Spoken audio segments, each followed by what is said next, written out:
শবে বরাতের রাত্রে সম্পর্কে হযরত মুআজ ইবনে জাবাল বলেন যে শাবানের 14 তারিখের যে রাতটা আছে আল্লাহ তাআলা সমস্ত কুল কায়নাতের দিকে রহমতের দৃষ্টিতে তখন তাকান।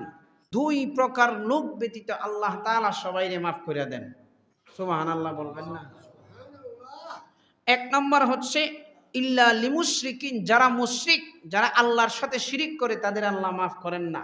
দুই নম্বর হচ্ছে আও মুশাহিন, অর্থাৎ যারা অন্তর বিদ্বেষ পোষণ করে, অর্থাৎ হইছে হিংসুক, যারা হিংসা করে, এই দুই প্রকার ব্যতীত আল্লাহ সবাইকে মাফ করে দেন।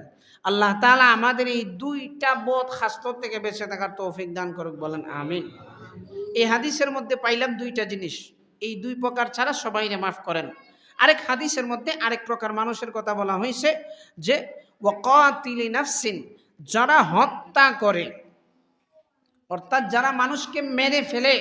দুইটা হাদিসকে সামনে রেখে আমরা তিন প্রকার মানুষের কথা পাইলাম।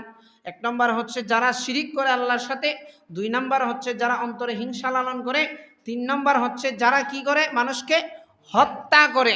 এই তিন প্রকার মানুষ ছাড়া সবাই আল্লাহ তাআলা মাফ করে দেন। এই জন্য আমাদের ভিতরে যদি এই তিনটা খাসলত থাইকা থাকে, আমরা আজকে থেকে এখান থেকে ওয়াদা করি আল্লাহ তাআলা আমাদের যেন এই মনটারে, এই দেহটারে এই তিনটা বদ খাসলত থেকে আল্লাহ তাআলা পরিপূর্ণভাবে মুক্ত দিয়ে দেন। সবাই বলেন আমিন।